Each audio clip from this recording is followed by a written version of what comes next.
దేవుని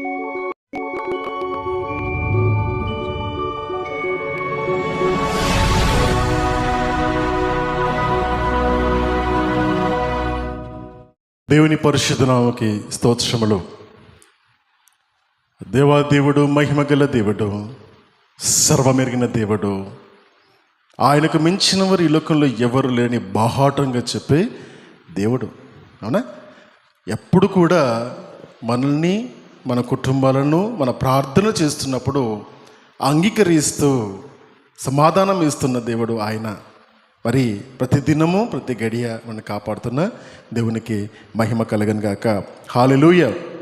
మరి ఈరోజు వర్తమానము నేర్చుకుందాం.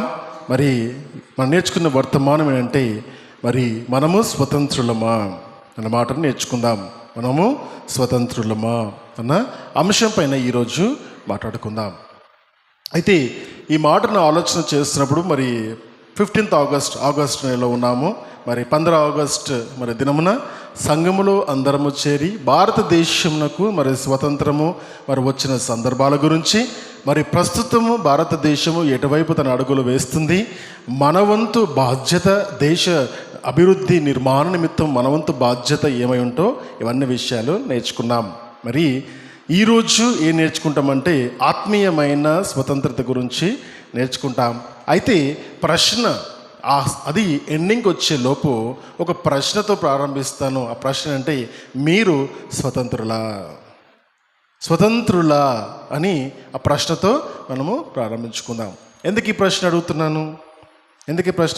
మీరు అనొచ్చు, స్వతంత్ర భారతదేశంలో ఉన్నాను, నేను స్వతంత్రుడను అని అనొచ్చు. అనొచ్చు. ఆ స్వతంత్రత గురించి అడుగుతున్నానా? నేను ఆ స్వతంత్రత గురించి అడుగుతున్నానా? కాదు. నిజంగా మనిషి ఎప్పుడు స్వతంత్రుడు? ఎప్పుడుండో స్వతంత్రుడా, లేదా ఒక సందర్భం తర్వాత వాడు స్వతంత్రం వస్తుందా? ఆలోచన చేయాలి. ఒకసారి ఆలోచన చేయాలి. ఏ సందర్భంలో ఈ స్వతంత్రం అన్న మాట, లేదా విడుదల అన్న మాట, స్వయం పరిపాలన అన్న మాట, స్వయం శక్తి అని, ఇవన్నీ మాటలు ఎక్కడి నుంచి వస్తాయి? సింపుల్ వర్డ్ ఏమొస్తుందంటే ఫ్రీ విల్ అంటారు. దాన్ని ఫ్రీ విల్ అంటారు. తెలుగులో నా సొంత నిర్ణయాలు నేను తీసుకునే అవకాశము, అధికారము నాకు ఉన్నదని చెప్పే మాట. అయితే మానవునికి దేవుడు ఆ ఫ్రీ విల్ ఇచ్చారా? చూద్దాం, ఒకసారి ఆలోచన చేద్దాం. ఎక్కడికి వెళ్ళిపోవాలంటే అన్నిటికీ ఆరంభం ఉన్న ఆది కాండంలోకి వెళ్దాం. నేను రెఫరెన్స్ ఇక్కడ ఇవ్వను, కానీ తెలుసు కాబట్టి ఈ సందర్భం చెబుతాను. ఆది కాండంలోకి వెళ్ళినప్పుడు అక్కడ దేవుడు సర్వ సృష్టిని సృష్టించి 5 దినాలు సృష్టిని కలగజేసి 6వ దినమున నరులను ఆయన తన చేతులతో తీసుకొని చేసి వాళ్ళకు చెప్పిన మాట ఏంటంటే, ఇది మీది, ఇక్కడ నుండి ఇదంతా నేను చేశాను, దీన్ని స్వతంత్రించుకోవడానికి నేను మీకు ఇస్తున్న ప్రాంతం. దేన్ని ఇచ్చాడు? ఈ భూమి అంతటిని కూడా మానవులుగా ఉన్న ఆనాటి మన ఆది తల్లిదండ్రులైన ఆదాముకును హవ్వకును దేవుడు ఇచ్చాడు. ఆదామునకు హవ్వకును దేవుడు ఆ స్వతంత్ర భూమిని ఇచ్చేమనంటే, దీన్ని మీరు ఏం చేయాలి? దీన్ని మీరు లొంగ తీసుకోవడం అంటే దాన్ని అంచుమని అర్థం కాదు. దాన్ని మీ స్వాధీనంలో ఉంచుకొని మీ ప్రొటెక్షన్లో ఉంచండి. దాన్ని protect the environment. God's first thing ఏంటంటే, ఫస్ట్ ఆజ్ఞ మనకు నేర్చుకుంటే ప్రొటెక్ట్ ద ఎన్వైరన్మెంట్. నీ పరిసరాలను నువ్వు పరిరక్షించు అని దేవుడు నేర్పించాడు. మొదటిది దాన్ని రక్షించుకుంటూ దానిపై నువ్వు అధికారము చెయ్యి, అది అప్పుడు నీకు లోబడుతుంది అని ఈ లోకం అంతటిని కూడా మనుషుల చేతికి అప్పగించాడు. మనుషులు ఎవరికి అప్పగించాడు? మనుషులు అన్ని లోకంలో ఉన్న సమస్తం బాగా అనిపిస్తుంది కదా. ఈ లోకము పోయిన వారం నేర్చుకున్నాం. మనిషి తనేమనుకున్నాడు, ఈ లోకమంతటిని, కనబడుతున్న ప్రకృతి అంతటిని కూడా తన స్వాధీనంలో ఉంచుకోవచ్చు అనుకున్నాడు. కానీ మిస్ అయిపోయి ఏమనుకున్నాడంటే, నాకు తెలియని శక్తి ఇంకేదో ఉన్నది అనుకుని విగ్రహాల వైపు వెళ్ళిపోయాడు. అది ఎవరైనా మిస్ అయితే యూట్యూబ్లో అప్లోడ్ చేశారు చూడండి గడిచిన వారంలో. ప్రేమన జ్ఞానమా అన్న విషయం గురించిన వర్తమానం అది. ఆ సందర్భాన్ని ఇక్కడ మళ్ళీ ఉటంకిస్తూ ఏం చెప్తానంటే మీకు, మనిషికి దేవుడు అంతటి అధికారం ఇచ్చినప్పుడు, ఆ అధికారం ఇచ్చినప్పుడు దేవుడు మనుషులు ఏముంచాడు? ఏముంచాడంటే ఒక కండిషన్ పెట్టాడు. కండిషన్ కంటే ముందు ఒక ఆశీర్వదించాడు. ఏమని ఆశీర్వదించాడు? మీరు ఫలించి మీరు అభివృద్ధి చెంది భూమిని అంతా నిండించండి. ఆదికాండం 1:26 అది. ఓకేనా? ఫలించండి, అభివృద్ధి పొందండి, భూమి అంతా కూడా విస్తరించండి అని చెప్పి ఈ లోకమంతా, నేను లోకమని మాట్లాడుతున్నాను, మీరు ఏం ఆలోచించాలంటే భూమి అని ఆలోచించుకోవాలి. ఓకేనా? భూమి లోకం నేను మరి ఇంటర్చేంజబుల్గా యూజ్ చేస్తాను. ఈ లోకమంతటిని కూడా ఏం చేయమంటే భూమిని అంతటిని నిండించండి, దాన్ని లోపరచుకోండి అని ప్రభువారు ఆజ్ఞ ఇచ్చారు. సో సంతోషం గుణమని చెప్పారు. అధికారం ఇచ్చాడు.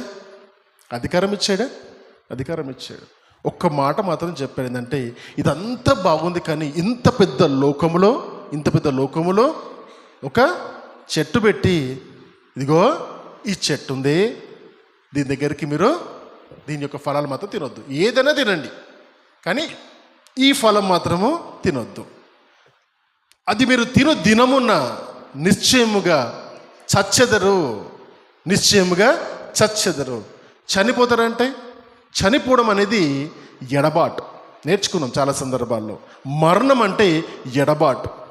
దేవుడు చెప్పిన మరణము, పండు తినడం వల్ల వచ్చిన మరణం ఏంటంటే దేవునితో ఎడబాటు. అందుకని మరణం ఏమైంది? మరణము ఈ లోకంలోకి వచ్చింది. సో కాబట్టి మరణము రావడానికి గల కారణం మనమే. ఆజ్ఞ అతిక్రమమై పాపం అంటున్నాడు. పాపం పరిపక్వమై మరణాన్ని కన్నది. ఆ మరణము యేసుక్రీస్తు ప్రభువారు సిలువలో చనిపోయినప్పుడు మరణం యొక్క ములును విరిచేశారు. అర్థమవుతుంది? చాలా మంచిగా సీక్వెన్స్లో ఉంటుంది అది. రైట్. అయితే చెప్పి వదిలిపెట్టారు దేవుడు. చెప్పి వదిలిపెట్టి ఏమనంటే మీ ఇష్టంకి వదిలేశాడా లేదా చాలామందికి ప్రశ్న ఉంటుంది, ఆ చెట్టు పెట్టకపోతే అయిపోతున్నాయి కదా. అయినా దేవునికి అన్నీ తెలిసి ప్రణాళిక ప్రకారము ఏం చేశారు? చెట్టును పెట్టి వాళ్ళు తింటారని తెలిసి, వాళ్ళు బలహీనని తెలిసి ఏం చేశాడు దేవుడు? వాళ్ళని మభ్యపెట్టడానికి ఒక పామును పంపించి, సాతాను గారి పామును పంపించి ఏం చేశాడు? అయితే దేవుడు అనుకుంటాడు, మనుషులు చాలామంది అనుకున్నట్టుగా నేను అనుకున్న రీతిగానే ఏంటంటే ఇవన్నీ కూడా ఆలోచన చేస్తున్నప్పుడు ఏమనిపిస్తుంది అంటే ఇవన్నీ దేవుడు ప్లాన్ ప్రకారం చేస్తాడు. ఎంత ప్లాన్ ప్రకారం చేస్తాడంటే ఒక దేవుని చూసినప్పుడు ఒక సాడిస్ట్ని చూస్తాం మనం. అవును, దేవుని చూసినప్పుడు ఒక సాడిస్ట్ని చూస్తాము. ఎట్లా చూస్తాం సాడిస్ట్ అన్నట్టు? చెట్టు ఎందుకు పెట్టాలి, దాంట్లో పండు ఎందుకు పెట్టాలి, అది తినొద్దని ఎందుకు చెప్పాలి, చెప్పిండు, వీళ్ళు పోతున్నప్పుడు చూసుకుంటూ ఎందుకు ఉండాలి, అవునా, పాముని ఎందుకు పంపించాలి, వీళ్ళు మభ్యపెట్టి ఎందుకు పెట్టాలి, మరి స్త్రీని ఎందుకు బలహీన ఘటంగా సృష్టించాలి, బలహీనరాలు అక్కడ పడిపోతారని తెలిసిన అన్నీ తెలిసే చేసి ఏం చేస్తున్నాడు? చదరంగా మారుతుండు మనతోని అని అనుకోవడంలో ఒకవేళ ప్రశ్న నీకు వస్తే ఏం తప్పు లేదు. ఎందుకంటే ఆ ప్రశ్న అందరికీ వస్తుంది. బైబిల్ గురించి బైబిల్లో తప్పునే మాట్లాడే ప్రతి ఒక్కడికి వచ్చే ఆలోచన, మొదటిసారి బైబిల్ చదువుతున్న వారికి వచ్చే ఆలోచన, ఏం టెన్షన్ లేదు, అది వస్తే మంచిదే. అట్లీస్ట్ ఆలోచిస్తున్నావు మంచిదే. ప్రభు వారి నుంచి ఆలోచిద్దాం ఒకసారి. ఇది మనుషుల నుంచి ఆలోచించాం కదా. దేవుడి నుండి ఆలోచిస్తే దేవుడు చెప్పే మాట ఏంటో తెలుసా?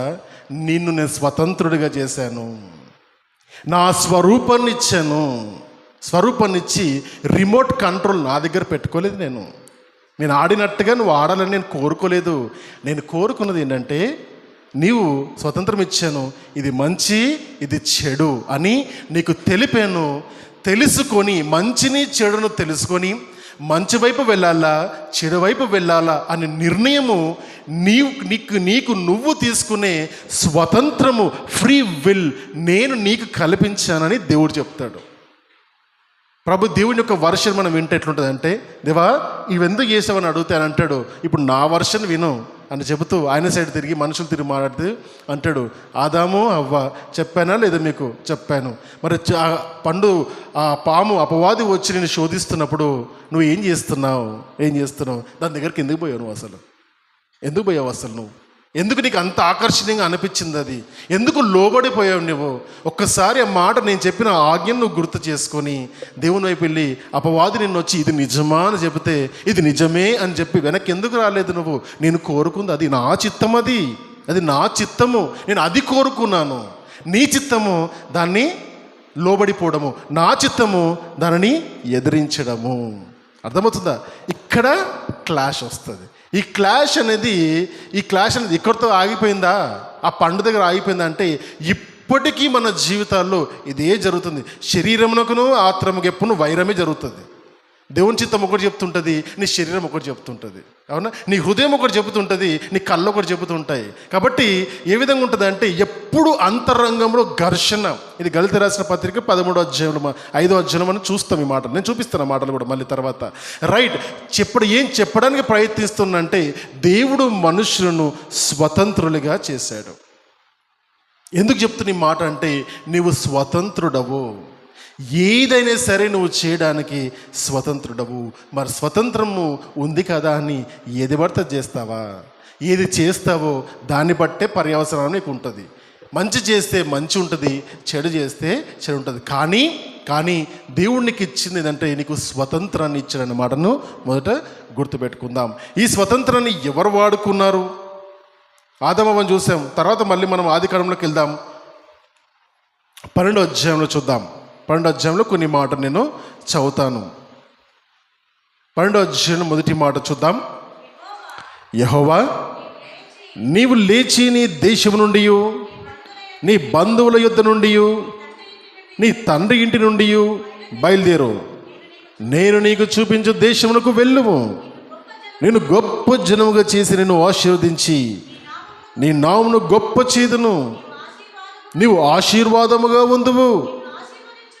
నిన్ను ఆశీర్వదించు వారిని ఆశీర్వదించెదను, నిన్ను దూషించు వారిని శపించెదను.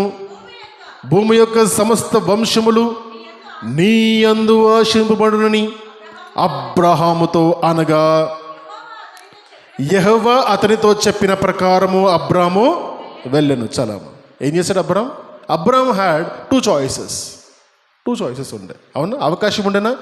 దేవుడు అబ్రహాముకు కనబడి చెప్పిన మాట ఏంటంటే నువ్వు లే, ఇంకా చాలు, ఇంకా లే, ఈ దేశంలో ఉన్నావు కదా, కల్దీల దేశంలో ఊరనే పట్టణంలో ఉన్నావు, ఇంకా లే, నువ్వు లేచి చేయవలసిన పని ఒకటి ఉంది. అదేంటంటే నువ్వు లేచి నేను చూపించొక ప్రదేశానికి వెళ్ళు. ఆ ప్రదేశం నీకు తెలియదు కానీ నాకు తెలుసు, కాబట్టి ఇక్కడ నుండి నువ్వు వెళ్ళు, నిన్ను అక్కడ ఆశీర్వదిస్తాను అని దేవుని యొక్క స్వరము విన్నప్పుడు అబ్రహాం దగ్గర చాయిసెస్ ఉండే. చాయిస్ ఏంటి? Option number 1 ఏముంటుండే? ఈ స్వరము నిజమా భ్రమణ అనుకుని మళ్ళీ పడుకుంటూ అయిపోతుండే. మనలో చాలామంది అదే చేస్తారు. మనలో చాలామంది దేవుడు మనకు దర్శనాలు కానీ కలలు ఇస్తే ఇది కాకుండా వచ్చలే అని పక్కకు పెట్టేస్తారు. అబ్రహాము పని చేయలేదు. గమనించండి, అబ్రహాము పని చేయలేదు, నమ్మాడు. దేవుని స్వరం విన్నప్పుడు నమ్మాడు. ఆప్షన్ నెంబర్ 1 ఇది కళ అనుకొని, ఊరికి దర్శనం అనుకొని, మాట్లాడింది ఏదో గాలో దయ్యమో అనుకొని వదిలిపెట్టలేదు. కానీ అది దేవుడు, ఆ స్వరము దేవుని మాట అని నమ్మి ఆప్షన్ 2 దాన్ని నమ్మి ముందుకెళ్ళాడు. చాయిస్ వాజ్ విత్ అబ్రహాం దగ్గర చాయిస్ ఉండే, ఫ్రీ విల్ని వాడుకున్నాడు. ఇప్పుడు తన గురించి ఈరోజు మనం మాట్లాడుకుంటున్నామంటే ఆయన ఆ ఆప్షన్ని ఎన్నుకున్నాడు. కాబట్టే ఈరోజు మన అబ్రహాం గురించి మాట్లాడుకున్నాం. ఇంకొకరిని కూడా చూద్దాం. యెహోషువ గ్రంథంలో చూద్దాం. 24వ ఆఖరి అధ్యాయం 15వ వచనం చూద్దాం. యెహోవాను సేవించుట మీ దృష్టికి కీడని తోచిన ఎడల్లా మీరు ఎవరెవరిని సేవించుదురో, నది అద్దరిని మీ పితరులు సేవించిన దేవతలను సేవించుదురో, అమోర్య దేశమున మీరు నివసించుచున్నారే వారి దేవతలను సేవించుదురో, నేడు మీరు కోడుకునడి, మీరెవరినన్నా సేవించుకునుడి, బట్ నేనును నా ఇంటి వారును యెహోవాను మాత్రమే సేవించుదునని చెప్పాడు. ఎవరు చెప్పారు ఈ మాట? యెహోషువ చెప్తున్నాడు. ఎవరితో చెప్తున్నాడు?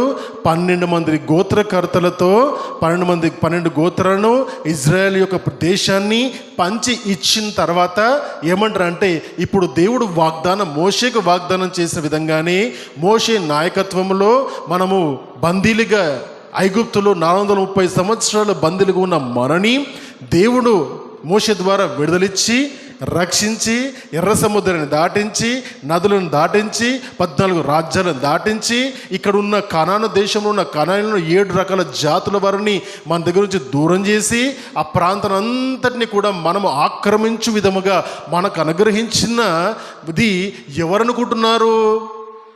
మనం నడిపించిన యెహోవా అయిన దేవుడు అనుకుంటున్నారా? లేదా కానాను దేశంలో ఉన్న దేవత అనుకుంటున్నారా?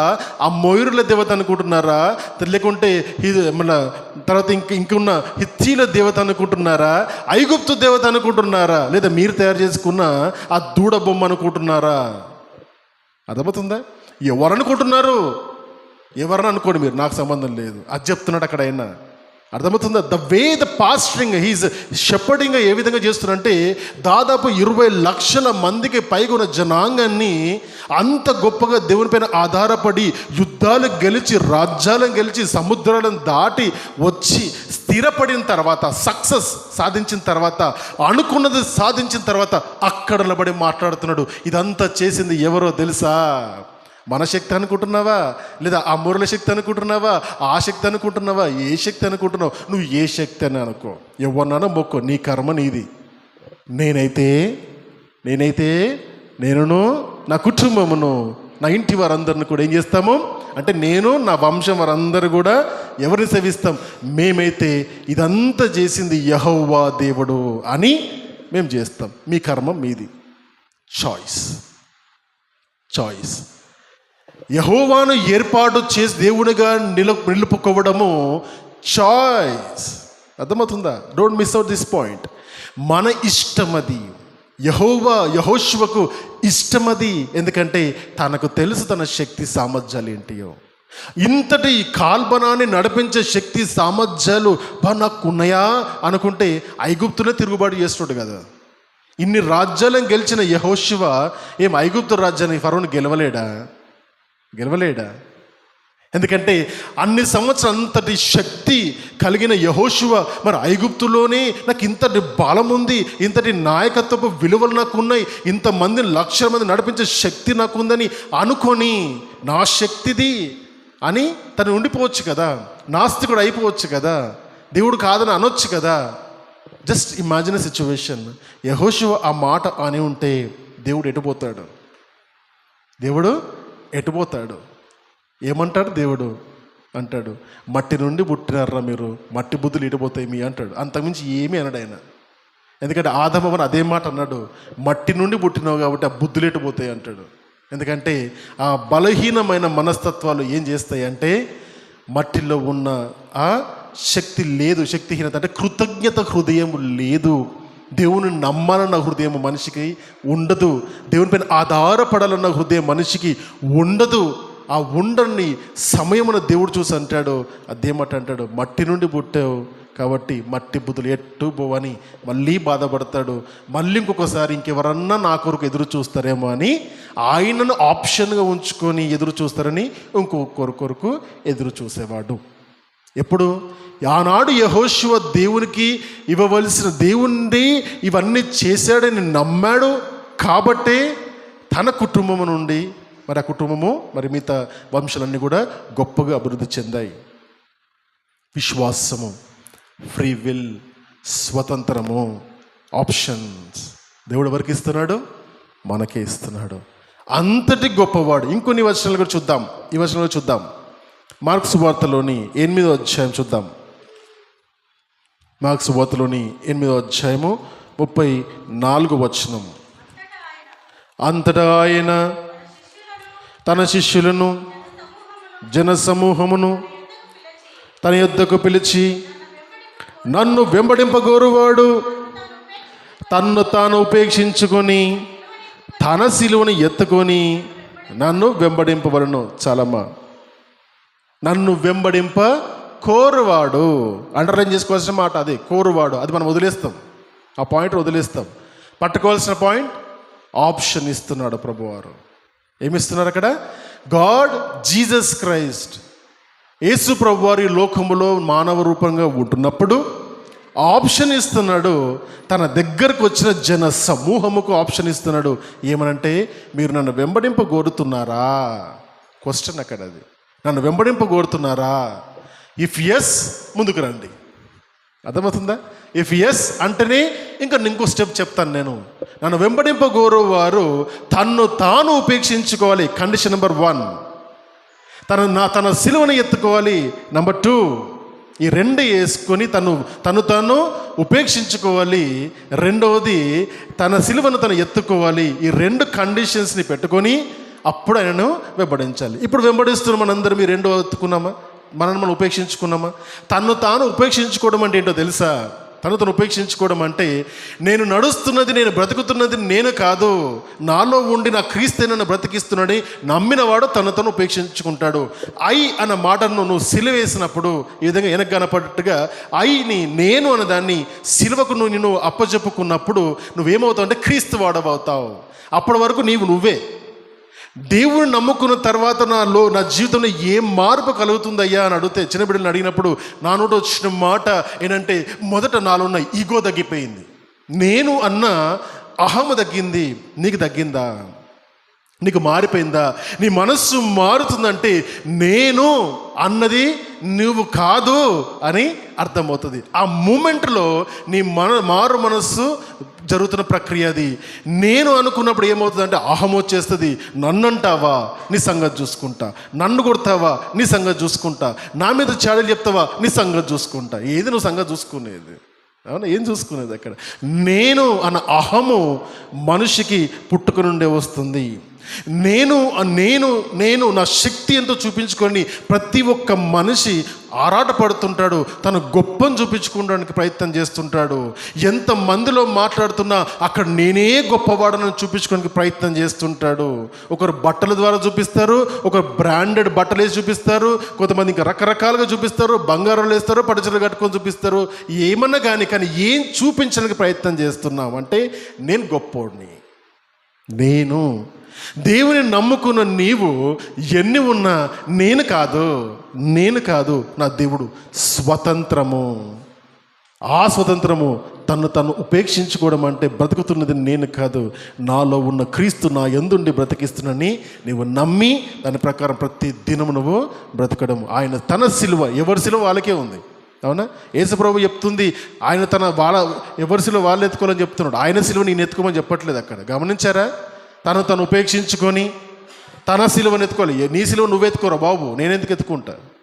మనం ఏం చేస్తాం? మన సిలువలు ప్రయాసపడి భారం వచ్చున్న సమస్త జనులారా నా యుద్ధకు రండి అని చెప్పాడు కాబట్టి నా భారమంతా యెహోవా మీద చేస్తానంటే మరి నువ్వేం చేస్తావు? మరి నువ్వేం చేస్తావు? ఆయన భారమంతా ఆయన మీద చేసి నువ్వేం చేస్తావు? పాపం చేస్తావా? అవునా? రైట్. అయితే తన ఎవరి సిలువను వాళ్ళు ఎత్తుకోవడం ఏంటంటే నీ బాధలు, నీ కష్టాలు, నీ మార్గాలు, నిర్ణయాలు నీవే. అవునా? నిన్నటి దినమున్న మరి బాధాకరమైన విషయం తెలుసుకున్నాం. అవునా? మరి ప్రకాష్ గంటేల మరి అయ్యగారు చక్కగా వాక్యం చెప్తారు. నాకు చాలా ఇష్టమైన వాళ్ళలో ఆయన కూడా ఒకరు. ఎక్కువ సోది లేకుండా సబ్జెక్ట్ని చాలా క్లియర్గా అందిస్తారు. మంచి లెక్చరర్, చనిపోయారు. తన సాక్ష్యం వింటున్నప్పుడు 25 సంవత్సరాలు కిడ్నీ ప్రాబ్లంతో ఉన్నారంట ఆయన. 25 years అంటాడు. నా చిన్న వీడియో వచ్చింది, వాట్సాప్లో చూశాను నేను. తను అంటాడు, నా సిల్వర్ జూబ్లీ చేసుకుంటున్నాను నా కిడ్నీ ప్రాబ్లంతో నేను అంటాడు ఆయన. ఎప్పుడన్నా ఆలోచించారా? ఆయన చూస్తే అసలు రోగం ఉన్నట్టుని కనపడ్డా ఆయన. 25 సంవత్సరాలు కిడ్నీ ప్రాబ్లంతో. కిడ్నీ ప్రాబ్లం, డాడీకి కిడ్నీ ప్రాబ్లమే ఉంది. దానికి తీసుకునే మందులు మాకు తెలుసు, దాన్ని తీసుకునే ట్రీట్మెంట్ మాకు తెలుసు, దాన్ని తీసుకోవాల్సిన ఆహారం మాకు తెలుసు. అంత భయంకరం అది. 25 సంవత్సరాలు ఆ ప్రాబ్లంతో బతికాడంటే, ఆ బతుకుంటూ ఎక్కడ కనపడకుండా సువార్త అంత గొప్పగా చేయగలిగాడు ఆ బిడ్డ అంటే మరి తన సిలువను తను ఎత్తుకున్నాడు. మరి మనుషులుగా చాలామంది చిన్న విషయాలకు నాకు పెళ్ళైతే లేదన్ను, నా రోగం తగ్గుతలేదన్ను, నా భార్య నా మాట వింటలేదన్ను, అవునా, నా భర్త నన్ను ప్రేమిస్తలేడన్ను, నాకు డబ్బు లేదన్నో, ఇల్లు లేదనో, ఉద్యోగం లేదనో, సంపాదన లేదనో, పిల్లలు లేరనో, పనికి మళ్ళీ అందరూ లిస్ట్ పెట్టుకొని ఎంత పెద్ద సిలువను మూటను పెట్టుకుంటామంటే దేవునికి దూరం అవ్వడానికి ఇవన్నీ ఎత్తుకొని ఇవన్నీ అడ్డంగా పెట్టుకుంటాం. కానీ ఆ బిడ్డను చూసినప్పుడు నేర్చుకోవాల్సిన మాట ఏంటంటే, నీ సిలువను ఎత్తుకొని నడుస్తున్నప్పుడు సిలువ ఎత్తుకొని సిలువ మార్గంలో నడుస్తూ ఉండు. ముందు ఈ ప్రభువారు సిలువ ఎత్తుకొని నడుస్తారు, వెనుక నీ సిలువ వేసుకొని నువ్వు వెళ్ళు. ఎందుకంటే ఆయన అంటాడు, నేను ప్రార్థన చేశాను, ప్రభువా ఇది నాకు పెట్టిన ముళ్ళ, నువ్వు నాకు పెట్టిన ముళ్ళ ఇది తీసివేయి ప్రభువా, తీసివే ప్రభు అని అడిగాను. తీసివేస్తే పోతుంది, తీసివేయకపోయినా నీ సేవ మాత్రం నేను చేస్తూనే ఉంటానని అంతగా తను తాను దేవుని కొరకు అర్పించుకొని బ్రతికి చనిపోయిన తర్వాత చనిపోయి బ్రతికాడు ఈరోజు మళ్ళీ. మరి ఈ సంవత్సరంలో ఎందుకు మరి ఇంతమంది పాస్టర్లు మన మధ్య నుంచి వెళ్ళిపోతారో తెలియదు. కానీ my dear friends, I'm telling you రాబో కాలంలో సువార్త కరువవుతుందంటే దేవుని రాకడలో ఇదేనేమో. పనికి మనలు చాలామంది అవుతారు, పొట్టు చెప్పే వాళ్ళు చాలామంది అవుతారు, వాక్యాన్ని ఉన్నదిన్నట్టుగా చెప్పే వాళ్ళు తగ్గిపోతారు. జాగ్రత్త. సమయం ఉంటుందో ఉండదో తెలియదు. ఈ విధంగా కూడుకునే అవకాశాలు ఉంటాయో ఉండవో తెలియదు. చెప్పేవారు దొరుకుతారో లేరో తెలియదు. టీవీలు ఉన్నాయి కదా, యూట్యూబ్లు ఉన్నాయి కదా, గూగుల్ మీట్లు ఉన్నాయి అనుకుంటే ఇంటర్నెట్ కట్ చేస్తే ఏం చేస్తావు? బైబుల్ చదివే అలవాటు లేదు, చదివి అర్థం చేసుకునే అలవాటు లేదు, అర్థం చేసుకుంది ప్రశ్నించే అలవాటు లేదు. ఇంకెప్పుడు నేర్చుకుంటావు? అవకాశం వస్తుందో రాదో తెలీదు. దినములు చెడ్డవి, జాగ్రత్త. రైట్, ఇక్కడ మనం చూస్తుండగా యేసు ప్రభువారు తనను వెంబడించడానికి వస్తున్న అనేక మందికి చెప్పిన మాట, నన్ను వెంబడించగలిగితే మీరు 2 కండిషన్స్ అని అండర్లైన్ చేస్తూ వెంబడించాలో లేదో మీరు నిర్ణయం తీసుకోండి. ఫ్రీ విల్ దేవుడు మనకి ఇస్తున్న అవకాశాన్ని సద్వినియోగం చేసుకుని 70 మంది వచ్చారు. దేవుని కొరకు గొప్ప సువార్తికులుగా వచ్చారు. తర్వాత దేవుడు ఆ కఠినమైన బోధన చెబుతున్నప్పుడు అర్థం చేసుకోలేక, డైజెస్ట్ కాలేక అందరూ వెళ్ళిపోతే 12 మంది మిగిలిపోయారు. 12 మంది మిగిలిపోతే వారిని చూసి మీరు మాత్రం ఎందుకున్నారు, వెళ్ళిపోండి మీరు కూడా. ఆప్షన్ లాస్ట్ మినిట్లో కూడా వాళ్ళకు ఆప్షన్ ఇచ్చాడు, వెళ్ళిపోండి మీరు కూడా. అంటే ఎటు పోతాం ప్రభువా, ఎటు పోతాం మేము? నిన్నే చూసుకుంటూ నిన్ను నమ్మి నువ్వు దేవుడవని నీ వెంబడొచ్చామే మేము. మరి నిన్ను వదిలిపెట్టి ఎటు పొమ్మంటావు మమ్మల్ని? నువ్వు వద్దనకు, పంపించక మమ్మల్ని, మేము మిమ్మల్ని వెంబడిస్తాం. యవ్వనస్తులు, పెళ్ళిళ్ళు ఎవరికి కాలేదు, పేతురికి తప్ప. గమనించండి, ఈ 18 నుంచి 20-25 సంవత్సరాల లోపున యవ్వనస్తులు వాళ్ళు ఈ మాటలు చెప్తున్నారు. ఇక్కడ కూర్చొని అనేక మంది ఒక్కరన్నా ఆ మాట చెప్పగలుగుతారా? When you have an option to go away from God, which option you will consider? దేవునికి దగ్గరవ్వడానికి ఆ ఆప్షన్ ఎన్నుకుంటావా? నీ స్వతంత్రాన్ని వాడుకుంటావా? దేవునికి దూరం అవ్వడానికి స్వతంత్రం వాడుకుంటావా? ఎందుకు ఈ మాట చెబుతున్నాను తెలుసా? సంఘంలో ఒక్క మనస్పర్ధలు వస్తే సంఘాన్ని వదిలిపెట్టే వాళ్ళు అనేక మంది నేను ఈ సంఘంలో చూశాను. నేను 100 మందిని చూసాను వెళ్ళిపోవడం. నేను కుటుంబాలను చూశాను. ఎందుకంటే వారు సరిగా మాట్లాడలేదు నాతోని. పాస్టర్ గారు తిట్టారు నన్ను, పాస్టర్ గారు నన్ను పిలవలేదు, నన్ను స్టేజ్ల మీదకి రమ్మనలేదు, నన్ను దండలు వేయలేదు నాకు. అవునా, మా పెళ్ళిళ్ళు మేము మారు మనసు పొందుకున్న బ్యాప్టిజం ఇవ్వమంటే ఇయ్యనని చెప్పాడు జశ్వంత్. అందుకే మా కొద్ది సంఘం గెట్ అవుట్. ఓకేనా? అర్థమవుతుందా? దేని కొరకు దేవుని వదిలేస్తున్నాం? ఈ వీటి కొరక వదిలేసే దేవుణ్ణి. ఇట్లా ఒక్క మన సంఘం గురించి నేను నిన్న సంఘం చెప్తే, మరి లోకంలో ఉన్న వారందరూ కూడా దేవుణ్ణి వదిలిపెట్టడం ఫస్ట్ చాయిస్గా వాడుకుంటారు. Not the last choice. దేవుని వదిలిపెట్టడం ఫస్ట్ చాయిస్. గమనించండి, ఎప్పుడన్నా మీ కుటుంబంలో సమస్య వచ్చినప్పుడు కుటుంబంలో ప్రార్థనలు జరిగాయి, మీ కుటుంబంలో సమస్య వచ్చినప్పుడు కుటుంబంలో బైబిల్ చదవరు, కుటుంబంలో ఏమన్నా ఇబ్బందికరమైన పరిస్థితులు వచ్చినప్పుడు వాక్యం ఇంట్లో ఎవరు చదవరు. అర్థమవుతుంది? అంటే ఏం చేస్తున్నాం? ఆప్షన్ నెంబర్ 1 దేవుని వదిలిపెట్టు, ఆప్షన్ నెంబర్ 2 దేవుని దగ్గరికి రా. ఏ ఆప్షన్ తీసుకుంటావో దాని దగ్గర నీ జీవితం ఉంటుంది. అర్థమవుతుందా? ఈ విధంగా ఇక్కడ దేవుని దగ్గరికి వచ్చిన వాళ్ళు 12 మందిని ఏర్పాటు చేసుకున్నాడు. కాబట్టి ఆ 12 మంది గురించి ఈరోజు మాట్లాడుకుంటున్నాం. అర్థమైందా? Choice is given to everyone. ఇక్కడ కూర్చున్న మనందరికీ మన జీవితాల్లో దేవుడు ఆ చాయిస్ ఇచ్చాడు, ఆ ఫ్రీ విల్ ఇచ్చాడు. ఎందుకో తెలుసా? ఆ స్వతంత్రము దేవుడు మనకిచ్చాడు. స్వతంత్రులంగా ఉండాలని దేవుడు కోరుకున్నాడు. రోబోలుగా మనల్ని చేయలేదు. రిమోట్ కంట్రోల్ ద్వారా మనల్ని కంట్రోల్ చేయాలని దేవుడు ఎప్పుడూ అనుకోలేదు, ఇప్పుడు కూడా అనుకోవట్లేదు. ఆయన నీ ఇష్టం. ఇక్కడ కూర్చున్నావు, వాక్యం వింటావా వినొద్దని నీ ఇష్టమే. అది కూడా అర్థమవుతుందా? దేవుని చిత్తమే అందరు వినాలని, కానీ వినాల వద్ద నీ చిత్తం. రైట్? ఇంకో మాట చూద్దాం. ప్రకటన గ్రంథం ఎంత గొప్ప మాట చూద్దాం. 3వ అధ్యాయం 20వ వచనం.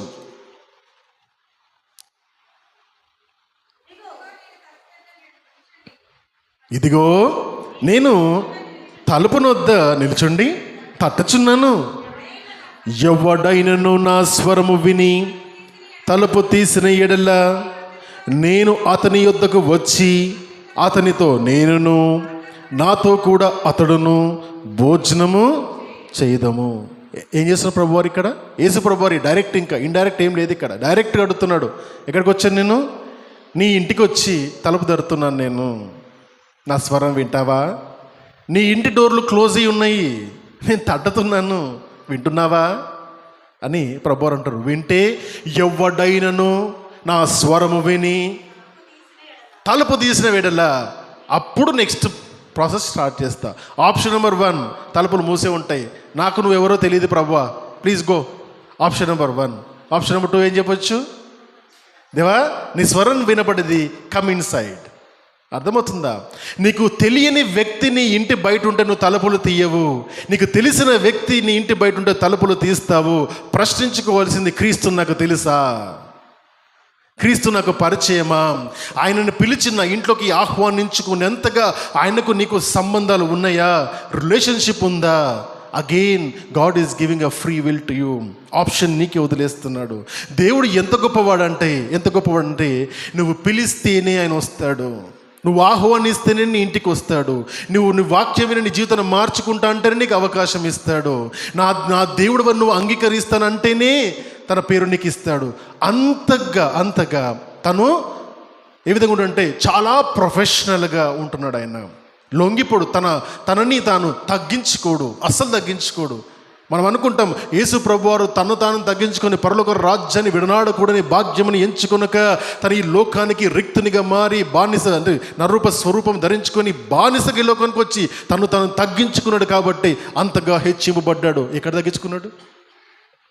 తగ్గించుకున్నాడు? తన మహిమను తను తగ్గించుకున్నాడు. కానీ మనుషుల దగ్గర తృణీకరిస్తున్న వారి దగ్గరికి వెళ్ళి నాకు వద్దు ప్రభు అన్న వాళ్ళ దగ్గరికి ఒక్క దగ్గరికి వెళ్ళిండా? తను కావాలనుకున్న వారు అందరి దగ్గరికి వెళ్ళాడు.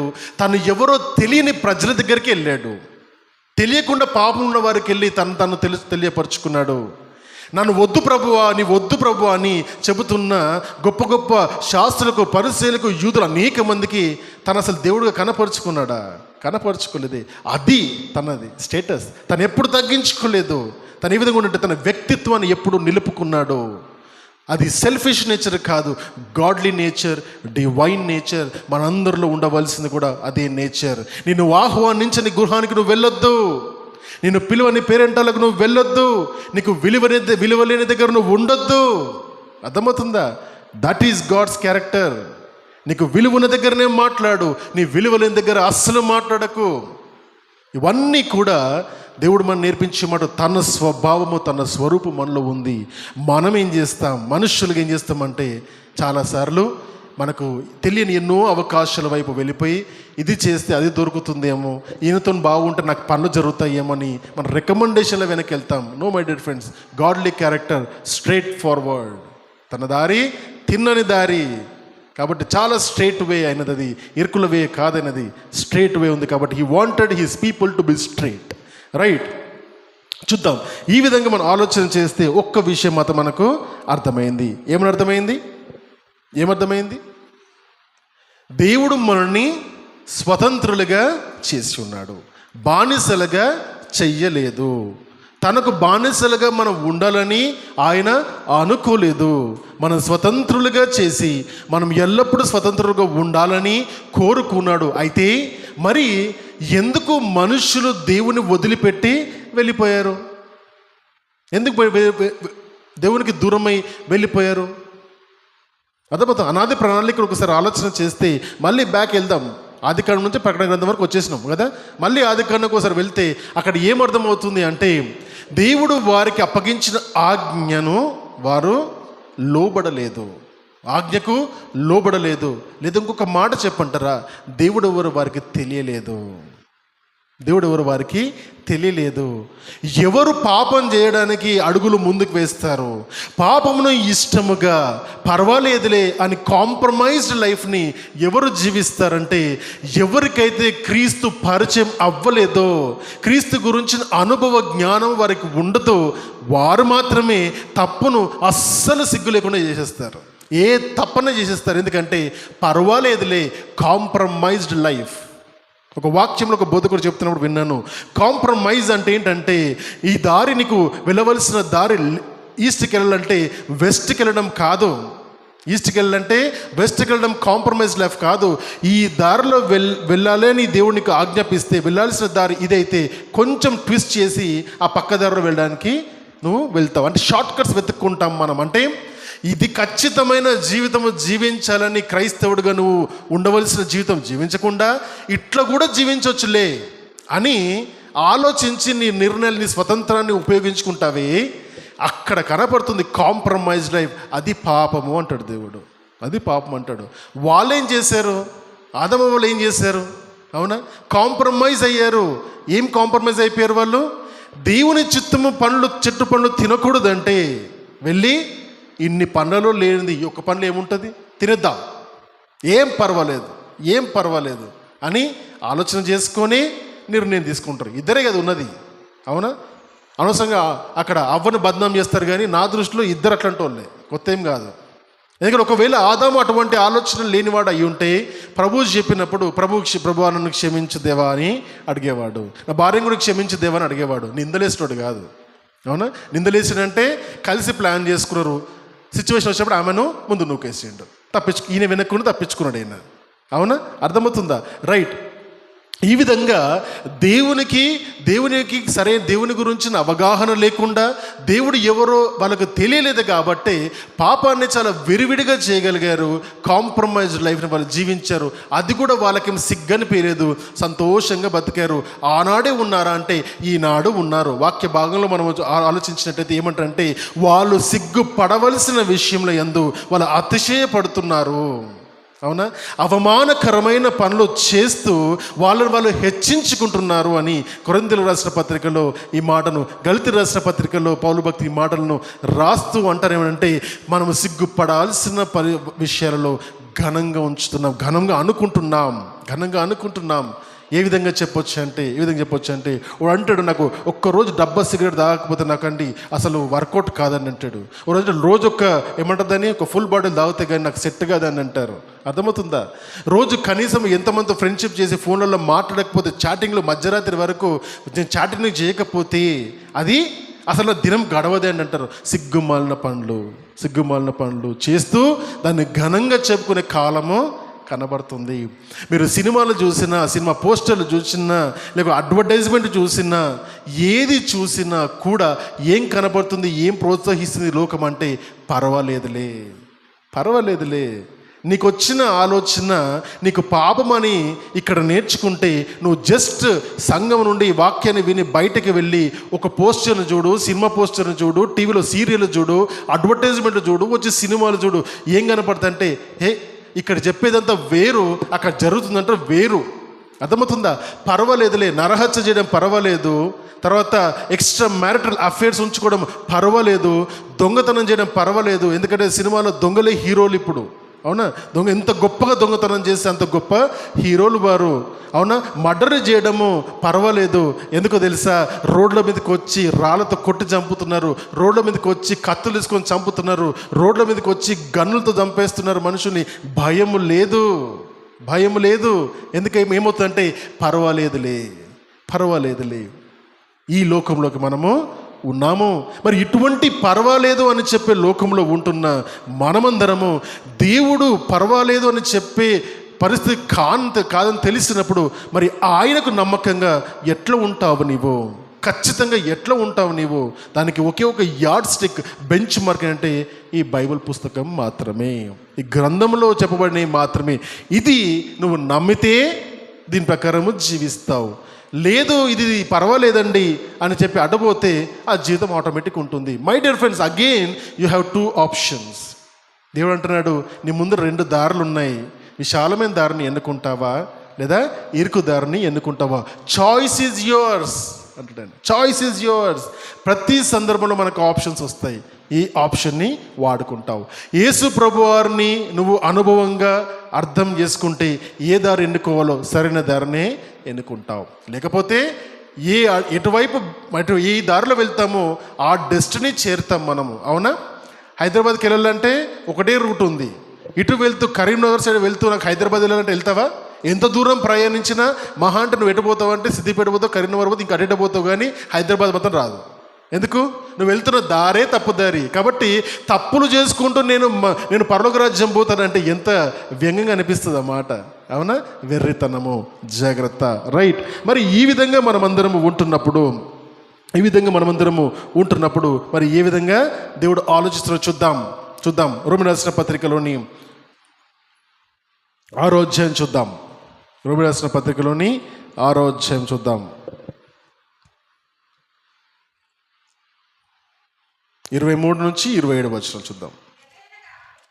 ఏలయనగా పాపము వలన వచ్చు జీతము మరణము, అయితే దేవుని కృపావరము మన ప్రభు అయిన క్రీస్తునందు నిత్య జీవము. ఇప్పుడు అర్థమైందా? పాపము వలన వచ్చు జీతము మరణము అంటే దేవునితో ఎడబాటు. పాపము ఎక్కడ పుట్టింది? దేవుని యొక్క ఆజ్ఞను లోబడకపోయినప్పుడు పాపం పుట్టింది. పాపం వల్ల వచ్చు జీతము మరణము, దేవునితో ఎడబాటు. సో కాబట్టి చాయిస్ ఎక్కడ తీసుకోవాలంటే పాపము చేసే దగ్గరనే చాయిస్ అనేది మనము తీసుకోవాల్సిన సంగతి మనకి ఇక్కడ అర్థమవుతుంది. తర్వాత చూద్దాం, ఇంకొక ఫ్రీడమ్ చూద్దాం. ఏ విధంగా దేవుడు మనల్ని చూద్దాం. ఎవరి వల్ల మనకు విడుదల ఉంటుందో చూద్దాం. ఇప్పుడు పాపం వల్ల ఏమైపోయారు మనుషులు? పాపం చేయడం వల్ల దేవునికి దూరం అయ్యారు ఒకటి. తర్వాత పాపం చేయడం వల్ల ఇంకోటి జరిగిందంటే వారు దేవునికి దూరం అవ్వడమే కాదు, కానీ పాపమునకు బానిసలుగా మారిపోయారు. చూద్దాం ఒక మాట. 6వ అధ్యాయంలోనే 17వ వచనం. 6వ అధ్యాయం, రోమీ రాసిన పత్రిక 6వ అధ్యాయం 17వ వచనం. మీరు పాపమునకు దాసులై ఉంటిరి గాని ఏ ఉపదేశ క్రమమునకు మీరు అప్పగింపబడితిరో దానికి హృదయపూర్వకముగా లోబడిన వారై పాపము నుండి విమోచింపబడి నీతికి దాసులైతిరి. ఇందుకు దేవునికి స్తోత్రములను చెబుతున్నారు. హల్లెలూయా. ఏమని చెప్తున్నారు ఇక్కడ మాట? దేనికి దాసులమయ్యాము? పాపమునకు దాసులైపోయాం. అట్లయిపోయినాం. గడిచిన వారం నేర్చుకుంది అదే మాట కదా. నేను చేస్తున్న విగ్రహానికే నేనే దాసుని అయిపోతున్నా. అర్థమవుతుందా? నాకు రక్షణ దొరుకుతుంది. నీళ్ళు వల్ల నేను రక్షింపబడుతున్నాను, నీళ్ళ వల్ల నేను బ్రతుకుతున్నాను, నీళ్ళ వల్ల నేను నాకు సంతోషము దొరుకుతుంది, నా జీవితం బ్రతుకుతుందని నీళ్ళని ప్రేమిస్తూ ఏం చేస్తున్నాను? నీళ్ళని దేవుని చేసేసినాం. చెట్టు నాకు నీడిస్తుందని, చెట్టు గాలి ఇస్తుంది, కార్బన్ డైఆక్సైడ్ తీసుకొని నాకు ఆక్సిజన్ ఇస్తుందని చెట్టును దేవుని చేసాం. పర్వాలేదు, దాని కింద కూర్చో, దాన్ని ఆస్వాదించు. కానీ దేవునిగా చేసి దానికి పూజలు చేస్తే ఏమవుతుంది? పూజలు, నైవేద్యాలు, బళ్ళు అర్పిస్తే ఏమవుతుంది? ఆ చెట్టుకు దాసుడు అవుతున్నావు, నీళ్ళకు దాసుడు అవుతున్నావు, రాయికి దాసుడు అవుతున్నావు. దాసుడివి కాకు. దేవుడు స్వతంత్రునిగా నేను చేసినప్పుడు నువ్వు దాస్యత్వంలోకి ఎందుకు వెళ్తున్నావు? ఇదే మాటను చూద్దాం. గలతీ రాసిన పత్రికలో 5వ అధ్యాయం 1వ వచనం. ఈ స్వాతంత్ర్యమును అనుగ్రహించి క్రీస్తు మనలను స్వతంత్రులుగా చేసి ఉన్నాడు. కాబట్టి మీరు స్థిరముగా నిలిచి మరలా దాస్యమును కాడి కింద చిక్కుకొనకుడి. అర్థమవుతుందా? ఎక్కడి నుంచి విడుదలిస్తున్నాడు యేసు ప్రభు వారు? ఎక్కడి నుంచి విడుదలిస్తున్నారు? పాపం అనే దాస్యం నుండి విడుదల. గలతీ రాసిన పత్రికల్లో ధర్మశాస్త్రం అనే కాడి నుండి విడుదల, రూల్స్ అండ్ రెగ్యులేషన్స్ నుంచి విడుదల. అంటే నీవు పాపము చేసినప్పుడు, తప్పు చేసినప్పుడు పశ్చాత్తాపం రావాలి, కానీ కోళ్ళను మేకలను బలిస్తే సరిపోదు అన్నది ధర్మశాస్త్రం. ఏం చెప్తుంది? మీకు పాపం అనగా ఎట్టిదో నీకు తెలియజేస్తుంది. అంతేగాని పాపాన్ని నీలో నుండి తీసివేసే సామర్థ్యత ధర్మశాస్త్రానికి లేదు. అది కూడా మనకి ఇక్కడ రోమేశ్వర పత్రికలో 6వ అధ్యాయంలో మనం 7వ అధ్యాయంలో చూస్తాం మాటను. అయితే నేర్చుకోవాల్సిన మాట ఇక్కడ ఏంటంటే, మనము పాపం వలన దేంట్లోకి వెళ్ళిపోయామంటే పాపానికి దాసులుగా మారిపోయాం. మరి మళ్ళీ తిరిగి అటు వెళ్ళకూడదని ప్రభువారు నేర్పిస్తున్నారు. మరి దాని కొరకు మనం చేయవలసిన పని ఏంటి? మన అవయములను ఏం చేయాలి చూద్దాం. 6వ అధ్యాయం 13వ వచనం. మరియు మీ అవయవములను దుర్నీతి సాధనములుగా పాపమునకు అప్పగింపకుడి, అయితే మృతులో నుండి సజీవులమనుకొని మిమ్మును మీరే దేవునికి అప్పగించుకొనిడి. మీ అవయవములను నీతికి సాధనములుగా దేవునికి అప్పగించుడి. చాలండి. అర్థమవుతుందా? దేనివల్ల చేసాం పాపము? పాపం పాపం అంటున్నాం, కానీ ఎట్లా చేసిన పాపము? ఎట్లా చేసాం పాపము? అవ్వ పాపం ఎట్లా చేసింది? ఎట్లా చేసింది పాపము? కళ్ళతో చేసింది. ఫస్ట్ పాపము కళ్ళతో పాపం చేసింది. చూడ్డానికి అవి చాలా అందంగా, రమ్యముగా, ఆకర్షణీయంగా ఉందంట. అంత ఆకర్షణీయంగా దేవుడు ఎందుకు పెట్టాడు మరి దాన్ని? అవునా, పెట్టినప్పుడు దాన్ని చూసి ఆకర్షింపబడింది. అట్రాక్షన్. నిజంగా చెప్పాలంటే ప్రపంచంలో ప్రతి ఒక్కరూ ఏం ప్రయత్నిస్తున్నారంటే వాళ్ళు అట్రాక్టివ్గా ఉండాలని ప్రయత్నిస్తున్నారు. చేస్తారా చేయరా? అట్రాక్టివ్గా ఉండాలి. ఎట్లా అట్రాక్టివ్ ఉంటారు? జుట్టునోడు జుట్టు పెంచుకొని స్టైల్గా గ్రూమింగ్ చేసుకుంటాడు, గడ్డమునోడు గడ్డని గ్రూమింగ్ చేసుకుని స్టైల్గా చేసుకుంటాడు, బట్టలు వేసుకుంటూ స్టైల్గా బట్టలు వేసుకొని, బ్రాండెడ్ బట్టలు వేసుకొని, సెంట్లు కొట్టేసుకొని అట్రాక్టివ్గా ఉండడానికి ప్రయత్నం చేస్తాడు. మేకప్లు వేసుకుంటారు, అర్థమవుతుందా? మేకప్లు వేసుకుంటారు, రకరకాల చీరలు, దుస్తులు. ఎందుకు చేస్తారంటే ఎవరికో అట్రాక్షన్ ఉండాలని కాదు, వారికి వారే అనిపించుకోవాలి. అద్దంలో చూసుకున్నప్పుడు వాహ్ నీలాంటి వాడు ఎవ్వరు లేరు. పోటీలు, అందాల పోటీలు, అర్థమైందా? అక్కడ జరుగుతాయి అందాల పోటీలు, ప్రతి దగ్గర జరుగుతాయి. అర్థమైందా? ఎవరన్నా చూసి వావ్ ఎంత బాగుంది అంటే అట్రాక్షన్. అర్థమవుతుందా? ఎదుటివాడికి అట్రాక్టివ్గా ఉండాలని ఆలోచించుకున్న మనస్తత్వాలకు ఉంటే తమకు తాము ఆకర్షణీయంగా ఉండాలనుకున్న వారు ఇంకొంతమంది ఉంటారు. అంటే ఎప్పటికప్పుడు ఘనంగా ఉండాలని మనుషులు అనుకుంటారు. అంటే బట్టలు వేసుకోవడం తప్పు కాదు, ఇట్లున్న తప్పు కాదు, కానీ అంతరంగంలో ఏదో చూపించుకోవాలన్నది మాత్రము ఉండకపోతే మంచిది. అయితే ఈ లోకమంతా కూడా దేనికి ఆకర్షింపబడుతుందంటే అందానికి ఆకర్షింపబడుతుంది, ఆకర్షణీయమైన వాటికి ఆకర్షింపబడుతుంది. కాబట్టే మన కళ్ళ ముందు ఏది చూసినా దేవుడు ఏం చేశాడంటే ప్రకృతి అంతా కూడా అందంగా తయారు చేశాడు.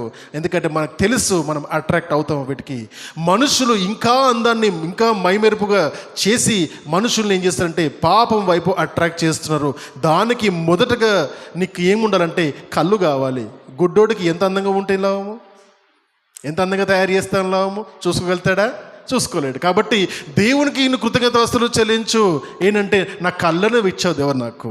కాబట్టి నా కళ్ళతో దేవా నీవు చేసిన అందాన్ని చూస్తూ ఆస్వాదిస్తూ నేను నీ కొరకు బతకాలని ఆశ ఉండాలి, కానీ నేను ఏదో కొత్త అందాన్ని ప్రతిబింబంగా చేసుకొని నేను దానికి ఆకర్షితులే, దానికి దాసులుగా ఉండకుండా నన్ను తయారు చేయదేవాని దేవుని కృతజ్ఞతాస్తులు చెల్లించే బిడ్డగా మనము ఉండాలి. అయితే నీ అవయవములను పాపమునకు దాసులుగా చేసుకొనకూడదని చెబుతున్న ఆజ్ఞలో చెబుతున్న నేర్చుకోవాల్సిన మాట అంశము ఏంటంటే నీ కళ్ళు జాగ్రత్త. ఏం చూస్తున్నాయి నీ కళ్ళు? ఏమి చూడాలని ఆశపడుతున్నాయి నీ కళ్ళు? నీ ఆలోచనలు జాగ్రత్త. ఏమి ఆలోచిస్తున్నావు? ఎక్కడ కూర్చొని ఎవరి గురించి ఏం ఆలోచిస్తున్నావు? జాగ్రత్త. నీ హృదయం జాగ్రత్త. ఎందుకంటే ఏ ఆలోచన చేస్తూ ఏ నిర్ణయాలు తీసుకుంటున్నావు? ఎందుకంటే నీ శరీరం అన్నిటిలోకి నీ హృదయం మోసకరమైనది. జాగ్రత్త. ఏ ఆలోచన చేస్తున్నావు? నీ చేతులు జాగ్రత్త. ఎక్కడెక్కడికి వెళ్తున్నాయో జాగ్రత్త. నీ కాళ్ళు జాగ్రత్త. ఎటెక్కడికి నడిపించబడుతున్నావో గమనించండి. నీ అన్ని అవయవాల గురించి ప్రభువారు మాట్లాడుతున్నారు. నీ నాలుక జాగ్రత్త. ఏం మాట్లాడుతున్నావు? అర్థమవుతుందా? ఈ మాట మనం నేర్చుకున్నప్పుడు ఏమంటే మరి ఆ మాట అనడం తప్పలేదే. నీ అవయవములను పాపమునకు దాసులుగా చేసుకొనకు. అంటే మన శరీరంలోని ప్రతి అవయవముతో మనం పాపము చేస్తాము. అది కూడా దేవుడు అవకాశం ఇస్తున్నాడు. పాపము చేయడానికి నువ్వు దాసులుగా ఉంటావా? అయితే ఆప్షన్ నెంబర్ 2 ఇస్తున్నాడు. ఏమంటే నీతికి దాసులుగా ఉంటావా? ఎందుకంటే ఈ స్వతంత్రము యేసు ప్రభు వారు ఇచ్చారు. కుమారుడు మనం స్వతంత్రులుగా చేయకపోతే మనం స్వతంత్రులం కాము. చూద్దాం యోహాను గారి సువార్తలోని 8వ అధ్యాయాన్ని చూద్దాం. 31వ వచనము, 36వ వచనము. కుమారుడు మిమ్మల్ని స్వతంత్రులుగా చేసిన ఎడల మీరు నిజముగా స్వతంత్రులయ్యుందురు. ఎవరు చేస్తారండి స్వతంత్రులుగా? ఎవరు చేస్తారు మనని? కుమారుడు చేస్తాడు. ఆ కుమారుడు ఎవరు? యేసుక్రీస్తు ప్రభువారు. ఆయన గురించి మాట్లాడుతూ అదే యోహాను సువార్తలోని 1వ అధ్యాయములో 12వ వచనము, తనను ఎందరూ అంగీకరించిరో వారికి అందరికీ, అనగా తన నామమందు విశ్వాసం ఉంచిన వారికి దేవుని పిల్లలగుటకు ఆయన అధికారం ఇచ్చును. సీక్రెట్ రివీల్ చేస్తున్నాడు. నువ్వు స్వతంత్రుడవైతే నేను నిన్ను స్వతంత్రుడిగా ఎందుకు చేశాను అంటే, నీ స్వాతంత్రంతో నువ్వు చేయవలసిన పని ఏంటో తెలుసా?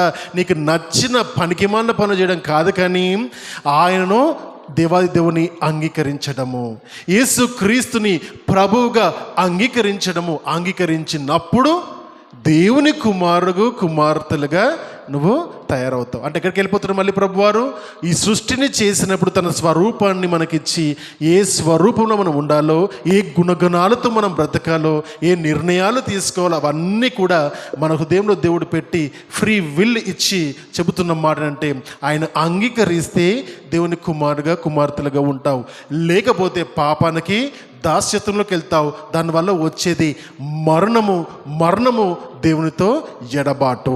గమనించండి, పాపం మీరు చేస్తున్నారు అనుకోండి, అవునా? తప్పు చేస్తున్నారు, అబద్ధాలు మాట్లాడుతున్నారు, బూతులు మాట్లాడుతున్నారు, దొంగతనాలు చేస్తున్నారు, చెడు చూపులు చూస్తున్నారు. ఇన్ని చేస్తున్నప్పుడు మీరు ఒక్కసారి ప్రార్థన చేసుకున్నప్పుడు మీ హృదయం కూర్చుంటుందా కుదువుగా దేవుని సన్నిధిలో? ఫస్ట్ నీకు ప్రార్థన చేయాలనే ఆలోచనే రాదు. ఒకరు వచ్చింది అనుకో, అక్కడ కూర్చున్నప్పుడు ఏం ప్రార్థన చేస్తావు? నీ హృదయం నేను గద్దిస్తుంది. దేవుడు అదొక్కడు పెట్టాడు, అదొక చిప్పు, అవునా? అదొక చిప్పు పెట్టాడు. ఏంటంటే గద్దిస్తుంది, నీ కాన్షియస్ని గద్దిస్తుంది, అవునా? నీ మనస్సాక్షిని గద్దిస్తుంది.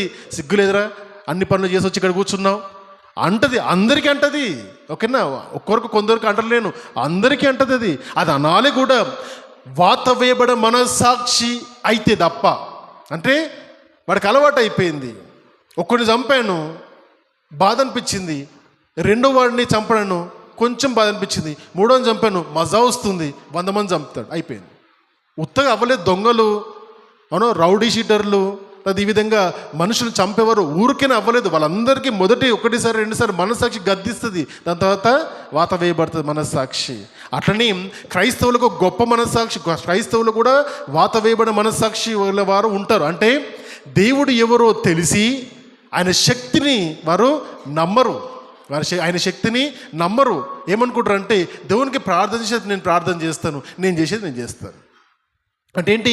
నిర్ణయం నీదే ఉంటుంది, నిర్ణయం నీదే, కానీ తూతు మంత్రంగా దేవుని దగ్గర పెట్టేస్తాం. దేవుని సన్నిధిలో కూర్చుంటాము, కాన్సన్ట్రేషన్ ఉండదు నీకు. దేవుని వాక్యాన్ని చదువుతావు, నిద్ర వచ్చేస్తుంది. దేవుని వాక్యాన్ని చదువుతావు, ఏమీ అర్థం కాదు. ఎందుకంటే సంవత్సరాలు చదువుతాం, ఎందుకంటే ఈ హృదయం ఇక్కడ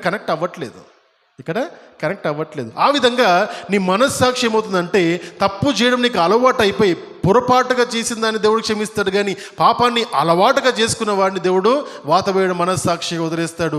లవోదికే సంఘంలో ఉన్న గొప్ప భయంకరమైన లక్షణం ఇదే. నువ్వు చల్లగానే లేవు, నువ్వు వెచ్చగానే లేవు, నువ్వు నిలువెచ్చని జీవితం జీవిస్తావు. అంటే ఇటు పాపం ఇష్టమే, దేవుడు ఇష్టమే, అవునా? సందర్భానుసారంగా షిఫ్ట్ అవుతుంటామాట, ఇటు సైడ్ అటు సైడ్ షిఫ్ట్ అవుతూ ఉంటారు. ఇది ఈ దశ, అటువంటి దశని, ఇది ఆఖరి దశ, రైట్? అప్పుడు మనకు కుమారుడు మనని స్వతంత్రులుగా చేశాడు. అయితే నేర్చుకోవాల్సిన మాట స్వతంత్రం అంటే నీకు నచ్చింది ఏది పడుతుంది చేయడము కాదు. Freedom is not to do whatever we want. But ఏంటి మరి ఫ్రీడమ్ అంటే? అన్సెల్ఫిష్గా బ్రతకడము. అంటే ఏంటి? నిస్వార్థమైన జీవితాన్ని జీవించడమే నిజమైన స్వతంత్రం అనేది. నిన్ను కంట్రోల్లో ఉంచుకోవడం నిజమైన స్వతంత్రము దేవుడిచ్చేది నీకు. అది అంటే నీకు చేయదగిన పనులు ఉన్నాయి, చెయ్యకూడని పనులు నీకున్నాయి. అవి తెలుసుకొని దాని ప్రకారం జీవించండి. దానికి దేవుడు ఆప్షన్ ఇస్తున్నాడు. ఎటు వెళ్తావు?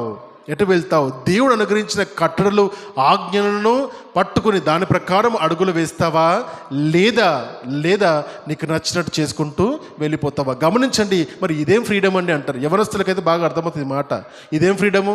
బైక్ 100 కిలోమీటర్లు నడిపిస్తేనే దాని ఫీల్ వేరుంటుంది అంటాడు, అవునా? దాని ఫీల్ వేరుంటుంది. డాడీ అంటాడు 40 కిలోమీటర్ల స్పీడ్ దాటొద్దు అంటాడు.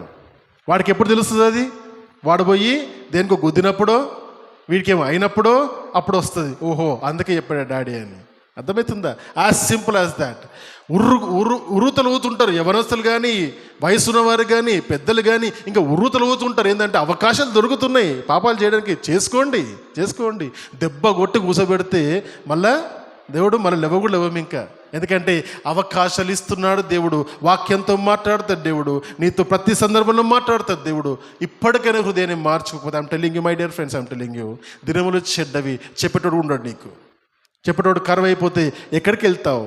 చెప్పేవాళ్ళు కరువైపోతే ఎక్కడికి వెళ్తావు? పాపంలోనే మనము గడిచిపోయి, ఆ రోజు నేను వాక్యం వింటే బాగుండు, ఆ రోజు దేవునికి నేను లోబడితే బాగుండు, ఆ రోజు పాపక్షమాపణ చేసుకుంటే బాగుండులే అనుకుంటావు. ఆ రోజు సమయం నీకు ఉంటుందో లేదో తెలియదు. మరొక్క మాట చెబుతాను నేను, ఒకప్పుడు 60 సంవత్సరాల తర్వాత మరి చనిపోతారేమో అని ఆలోచన చేస్తారు. మై డియర్ ఫ్రెండ్స్, ఇప్పుడు చెప్తున్నా, 40 దాటిందంటే you're already in grace period. 40 సంవత్సరాలు దాటిందంటే you're already in grace period, covid పుణ్యమా అని. ఓకేనా?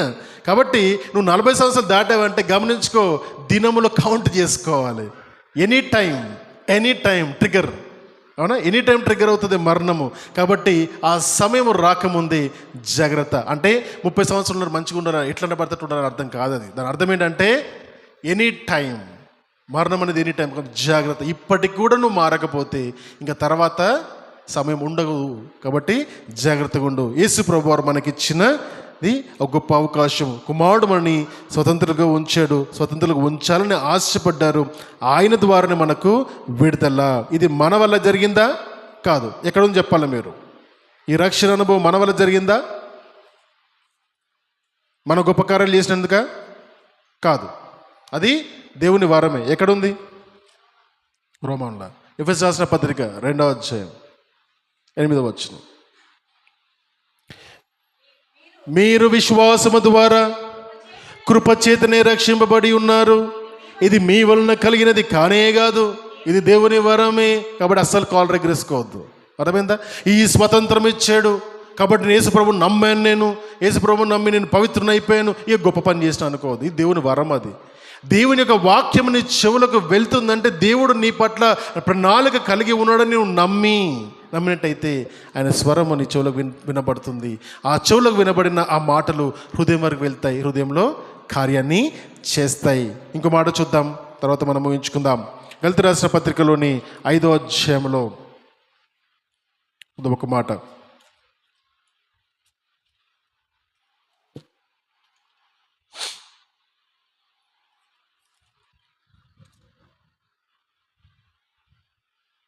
పదమూడవ వచనం.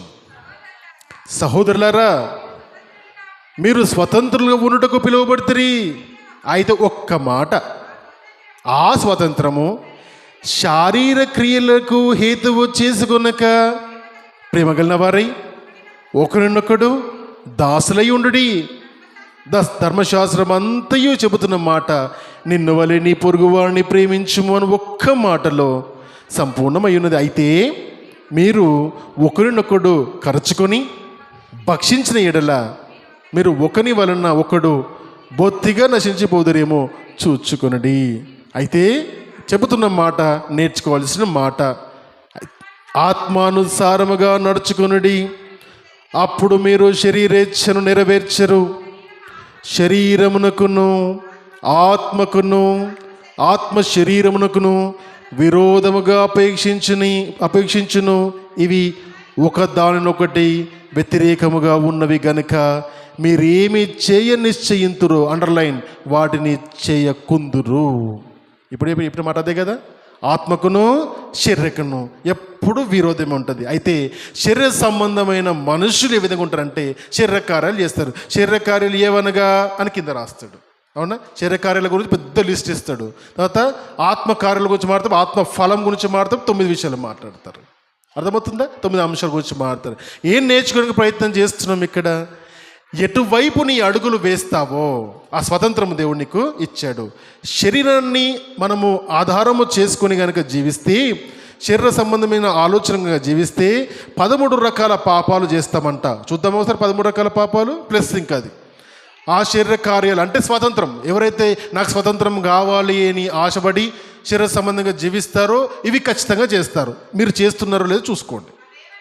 అవేవనగా జారత్వము, అపవిత్రత, కామకత్వము, విగ్రహారాధన, అభిచారము, ద్వేషములు, కలహములు, మత్సరములు, క్రోధములు, కక్షలు, భేదములు, విమతములు, అసూయలు, మత్తతలు, అల్లరితో కూడిన ఆటపాటలు మొదలైనవి ఎక్సెట్రా ఎట్సెట్రా, ఇంకా చాలా ఉన్నాయి రాసుకుంటే.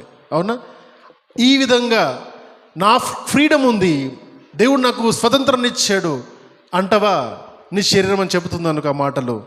ఇవే పనులు చేస్తాం మనం, ఇంతకుమించి వేరే ఏం చేయము. ఇంకా మీరు గమనించుకోండి, ఎప్పుడన్నా బాగా ఫ్రీడమ్ కావాలి, స్వతంత్రంగా ఉండాలి, ఇష్టపూర్తంగా బతకాలి నువ్వు అనుకుంటే ఏమవుతుందో తెలుసా? నీకు ఇవే పనులు చేస్తావు, ఈ పనులు చేస్తావు. ఇవి కాదు, ఆత్మానుసారమైన స్వతంత్రం నాకు తెలియాలండి అనుకుంటే నీలో జరిగేటి ఇవి. చూద్దాం. అయితే ఆత్మ ఫలం ఏమనగా ప్రేమ, సంతోషము, సమాధానము, దీర్ఘశాంతము, దయాళత్వము, మంచితనము, విశ్వాసము, సాత్వికము, ఆశా నిగ్రహము. ఇవి మొదలైనవి కాదు, ఇంకా ఇవే. అవునా? ఇట్టి వాటికి విరోధమైన నియమం ఏదియూ లేదు. క్రీస్తు యేసు సంబంధులు శరీరమును దాని ఇచ్చలతోనూ దురాశలతోనూ సిలువవేయబడ్డారు. చాయిస్ ఇచ్చాడు. మళ్ళీ అదే, శరీర సంబంధిగా జీవిస్తావా, ఆత్మ సంబంధిగా జీవిస్తావా? ఆత్మ సంబంధిగా జీవించాలంటే నీ శరీర ఇచ్చలు తీసుకుని ఏం చేయాలి? నీ సిలువ ఎత్తుకున్నావు కదా, సిలువకు వీటిని కొట్టేసేయాలి, సిలువకు వీటిని సిలువేసేయాలి అవన్నిటికీ. అంటే ఆత్మ ఫలముగా మార్చబడిన ఏ వ్యక్తి, ఆత్మానుసారంగా జీవించే ఏ వ్యక్తి ఏ విధంగా ఉంటాడంటే శరీర సంబంధ కార్యాల్లో వెళ్ళడు. అంటే ఎగ్జాంపుల్ ఏం చెప్పాలి? ఒకరిని దూషించాడు అనుకోండి, ఈ ఆలోచనతోనే ప్రభు అంటారు, ఒకరిని ఒక చెంప మీద కొడితే ఇంకో చెంప చూపించి అక్కడ జరిగిపో అంటాడు. ప్రతీకారం నువ్వు తీసుకోకు, నాకు ప్రార్థన చేయి, నేను చూసుకుంటా సంగతి. అర్థమవుతుందా? అంటే ఎదుటి వారిని కొరకు నువ్వు అసూయత ఉండకు. నీకంటే గొప్పగా ఎదుగుతున్నాడేమో, ఎదగని నీ కష్టం నీదే. న్యాయంగా ఉండు, నీ ఉద్యోగాల్లో న్యాయంగా ఉండు, నీ బిజినెస్లు చేసే దగ్గర ఎక్కడ కకృతి పడకు. అర్థమవుతుందా? ప్రతి దగ్గర నువ్వు దేవుని యొక్క ధర్మశాస్త్రాన్ని అనుగ్రహించి న్యాయంగా నువ్వు ఉండు. ఆయన సమయంలో నిశ్చయించిన ఆ సమయంలో ఆయన గొప్పగానే చేస్తాడు. చాలామందికి మిస్ అయ్యే పాయింట్ ఏంటంటే బిజినెస్లు మోసం చేయకుండా ఎలా చేస్తారు బ్రదర్ అంటారు. చేసి చూడు అంటావు. నువ్వు చేసి చూడు, తెలుస్తుంది కదా. అలవాటు అయిపోయింది. సో మై డియర్ ఫ్రెండ్స్, అబద్ధాలు లేకుండా బతకగలుగుతామా అంటే మాట్లాడకుండా బతికి చూడు, నీ హృదయంలో ఒక గొప్ప శాంతి దొరుకుతుంది. బూతులు మాట్లాడకుండా బ్రతికి చూడు. కోపం వచ్చిన బూతులు మాట్లాడకు, బ్రతికి చూడు. ఆ విధంగా ఒకసారి జాగ్రత్త పరుచుకో. అర్థమవుతుందా? నీకంటే అసూయతో ఎదుటి వాళ్ళపైన లేనిపోని చాడలు చెబుతున్నావేమో, ఒకసారి చెప్పకుండా చూడు, జీవితం మారుతుంది. I'm telling you. ఇవన్నీ శరీర కార్యాలు. ఇవన్నిటి నుండి మనలో ఇవన్నీ ఉంటే మనము ఎటువైపు మన అడుగులు వేసినట్టు? ఆనాడు ఆదాము అవ్వ చేసిన వేసిన ఆ అడుగుల వైపే మనము కూడా అడుగులు వేస్తున్నాం. ఆత్మానుసారంగా ఉన్న వారిలో ఈ మార్పులు కనబడతాయి. కాబట్టి ఎటువైపు నీ ప్రయాణము అటువైపే మన గమ్యము. దేవుడు తీర్పు తీరుస్తప్పుడు ఏమంటారంటే, దేవా నేను ఆదివారం వచ్చాను, దేవా నేను ప్రార్థన చేశానంటే, అవునా చాలామంది వచ్చారు, కానీ ఎటుంది నీ అడుగులు? ఎటు వేసావు నీ అడుగులు? ఆ శరీర సంబంధమైన క్రియల వైపు వేసావా, ఆత్మానుసారమైన జీవితం వైపు నీ అడుగులు వేసావా అని ఆ ప్రశ్న వేసి అంటాడు, నిన్ను పరలోకం పంపేయాలా, నరకం పంపేయాలా, నువ్వే నిర్ణయించుకో అంటే మనమే చెప్పేస్తావు. అప్పుడు వద్దు దేవా, అవి కాదు నువ్వు కోరుకుంది, హృదయంలో మార్పును కోరుకున్నావు, నీవిచ్చిన స్వతంత్రాన్ని నేను సద్వినియోగం చేసుకోలేదు అని చెప్పే పరిస్థితి మనకు రాకుండా నిమిత్తము ఎఫెసీయుల పత్రిక 1వ అధ్యాయం మొత్తం చెప్పే మాట అంటే, ఆయన ముందు యేసు ప్రభువు వారు మనల్ని నిలబెట్టినప్పుడు తండ్రి ఎదుట నిందారహితులుగాను మనం ఉండులాగన ఆయన మన కొరకు ఈ లోకానికి వచ్చి చనిపోయి తన నామం మీద విశ్వాసం ఉంచిన వారందరూ రక్షింపబడి తన బిడ్డలు అవ్వడానికి తనను ఏం చేశాడంటే రీకన్సైల్ చేశాడు. చూద్దాం చివరి మాటలు, కొరింథీయులకు రాసిన 2వ పత్రిక చివరి మాటలు చదివి మనము ముగించుకుందాం. యేసు ప్రభువు యొక్క ప్రణాళికలు మరి ఆయన ఆలోచన ఈ విధంగా 2 కొరింథీయులు 5వ అధ్యాయము 14-17 14-15 క్రీస్తు ప్రేమ మనను బలవంతము చేయుచున్నది. ఎలాగనగా అందరి కొరకు ఒకడు మృతి పొందెను గనుక అందరమును మృతి పొందినరనియు, జీవించు వారికి మీదట తమ కొరకు కాక తమ నిమిత్తము మృతి పొంది తిరిగి లేచిన వాని కొరకే జీవించుటకు ఆయన అందరి కొరకు మృతి పొందిననియు నిశ్చయించుకొనుచున్నాము. చాలమ్మ. కాబట్టి ఆలోచన చేయాలి, మనం పాపంలో ఉన్నాం, మన పాపం నిమిత్తం యేసు ప్రభువు వారు చనిపోయారు. కాబట్టి బ్రతుకువాడు, ఆయన విశ్వసించిన వాడు తన కొరకు బ్రతకూడదు. ఇది స్వతంత్రము. మనకిచ్చిన స్వతంత్రం ఏంటంటే నువ్వు ప్రభువారిని నమ్మిన తర్వాత నువ్వు నీ కొరకు బ్రతకవు, ప్రభు కొరకు బ్రతుకుతావు. ప్రభు యొక్క సాక్ష్యాన్ని కాపాడడానికి నువ్వు బ్రతుకుతావు. ఇది మనకి ఇక్కడ నేర్పిస్తున్నారు. ఇంకొక మాట కూడా 16వ వచనం చూద్దాం. కావున ఇక మీదట మేము శరీరరీతిగా ఎవరినైనా ఎరగము, మేము క్రీస్తును శరీరీతిగా ఎరిగి ఉండినను ఇక మీదట ఆయన్ను అలాగూ ఎరగము. తర్వాత ఎందుకంటే ఎవడైనను క్రీస్తునై ఉండేడలా వాడు నూతన సృష్టి, పాతవి గతించును, ఇదిగో సమస్తమును క్రొత్తవైను అని చెబుతూ 21వ వచనంలో మాట్లాడుతూ ముగిస్తారు. ఎందుకనగా మనం ఆయన యందు దేవుని నీతి అగునట్లు పాపము ఎరుగని ఆయనను, అంటే యేసు ప్రభువారిని మన కోసము పాపముగా చేశాను. అర్థం చేసుకోండి, ఎక్కడ ప్రారంభించబడింది పాపము? మనుషుల చేత ప్రారంభించబడిన పాపము ఎవరితో ఎండైంది? యేసుక్రీస్తు ప్రభువారు సిలువలో పాపిగా పాపము ఎరగని వ్యక్తిని దేవుడు పాపిగా మార్చాడు. అర్థమవుతుందా?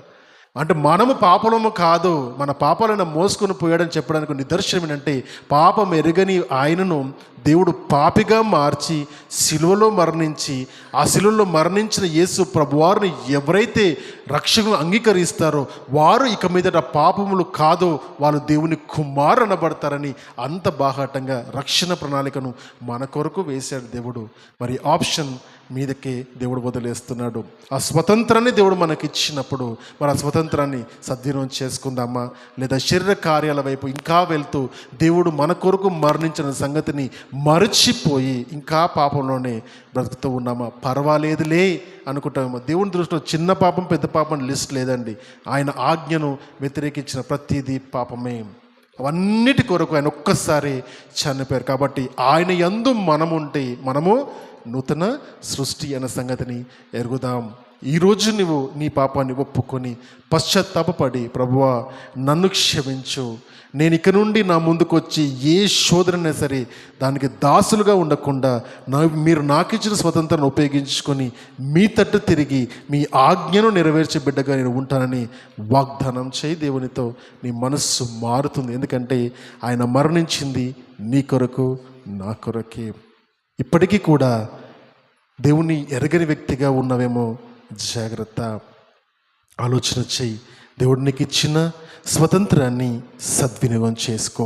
తల వంచుదాం, ప్రార్థన చేసుకుందాం. దేవుడు మనకు అనుగ్రహించిన స్వాతంత్రము గొప్పది. నిన్ను తన బిడ్డగా ఎన్నుకోవడానికి, తన కుమారునిగా కుమార్తెగా ఎన్నుకోవడానికి నీకు ఇచ్చిన స్వాతంత్రం గొప్పది. ఆయన ఆకాశము నుండి ఎన్నో అద్భుతాలు చేయగల సమర్థుడు. కానీ మన పాపం నుండి విడుదల చేయడానికి నా రూపధారగా ఈ లోకానికి అవతరించున్నాడు. ఆలోచన చెయ్యి. దేవా, ఏ మంచివాడనని నా కొరకు మరణించావు నాయనా.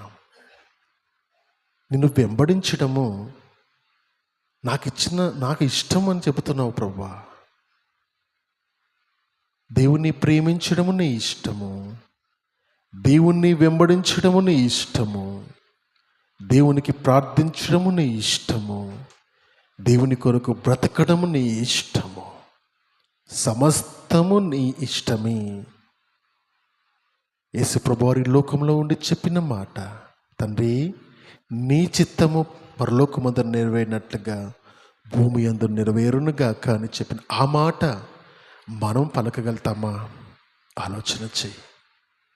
దేవా, నా జీవితంలో నా చిత్తము కాదనైనా నీ చిత్తమే సిద్ధించునుగా. కానీ మన జీవితాలను దేవుని కొరకు పానార్పణముగా అర్పించుటకు సిద్ధపడదాం. మన హృదయాలను సిద్ధపరచుకుందాం. నీ ముందున్న దారులు రెండు, శరీర సంబంధమైన విశాలమైన దారి, లేదా ఆత్మ సంబంధమైన ఇరుకు దారి. రెండిటి గమ్యము దేవుడు చూపిస్తున్నాడు. విశాలమైన దారి నరకంలో వేస్తుంది, ఇరుకు దారి పరలోక రాజ్యం వైపు, క్రీస్తు వైపు నడిపిస్తుంది. ఏ దారిని ఎంచుకుంటావో నీ ఇష్టం. నీ చిత్తానికి దేవుడు వదిలేస్తున్నాడు. ప్రార్థన చెయ్యి, నాతో పాటు కలిసి ప్రార్థన చెయ్యి. ఇప్పటికైనా నీ హృదయం కదిలినట్టయితే, కదిలింపబడితే ప్రభువా నన్ను క్షమించమని అడగు. నా హృదయాన్ని నీకు అర్పిస్తానని ప్రభువారి సన్నిధిలో నువ్వు కోచాడు. నీతో మాట్లాడతాడు దేవుడు, నీతో మాట్లాడతాడు. పరలోకమందున్న మా తండ్రి, పరిశుద్ధమైన మా దేవా, మీకు స్తోత్రములు. దేవా, మమ్మల్ని స్వతంత్రులుగా చేసి ఉన్నారు, కానీ తిరిగి పాపము చేసి మేము పాపమునకు దాసులమైపోయాము నాయన. మా అవయవములను దేవా దుర్నీతి సాధనాలుగా వాడుకుంటున్నాం తండ్రి. మా అవయవములను పాపమునకు దాసులుగా వాడుకుంటున్నామేమో నాయన. దేవా, మీరు మా కొరకు పాపము లేని వారిగా ఉండి పాపిగా మార్చబడ్డారు నాయన. తండ్రి, మీ ప్రేమ అమోఘమైనది, వర్ణనాతీతీయమైన ప్రేమ తండ్రి. దేవా, నీవు పరిశుద్ధుడు కనుక మేము పరిశుద్ధులుగా ఉండాలని కోరుకున్నావు. పరిశుద్ధంగా బ్రతకడము ఈ లోకంలో చాలా కష్టం నాయన. దేవా, అందుకని మా కొరకు మీరు లోకంలో బ్రతికి చూపించారు నాయన. సాధ్యమని మాకు అనేక మందిని విశ్వాస వీరులను మా ముందర ఉంచారు నాయన. మరి వారిని మేము సాదృశ్యంగా ఉంచుకొని మేము పైన నిరీక్షణ కలిగి నిజమైన స్వతంత్రాన్ని, ఆత్మ సంబంధమైన స్వతంత్రాన్ని, నిస్వార్థమైన జీవితాన్ని మేము జీవించలాగన మమ్మల్ని అందరినీ మీరు ఏర్పాటు చేసుకోవచ్చు. ఈ సమయాన్ని మాకు ఇచ్చినందుకు మరొకసారి కృతజ్ఞతలు చెల్లిస్తూ, ఈ వాక్యం ద్వారా ఈ మాటలు విన్న ప్రతి బిడ్డను మీరు ఆశీర్వదించి హృదయాలను కదిలించమని అడగచ్చు. మీరే కృపను బిడ్డలకు చూపించి మీ రక్షణ ప్రణాళికలోకి అందరూ వచ్చినట్లుగా హృదయాలను దేవా నమ్మించమని అడుగుచు, సమ్మతిగా ఉంటకు సహాయం దయచేయవచ్చు. నజరేయుడు అతి పరిశుద్ధుడు యేసయ్య అతి శ్రేష్టమైన నామములో ఈ ప్రార్థన అడుగుచున్నాను తండ్రి. Amen. Amen. God bless you all.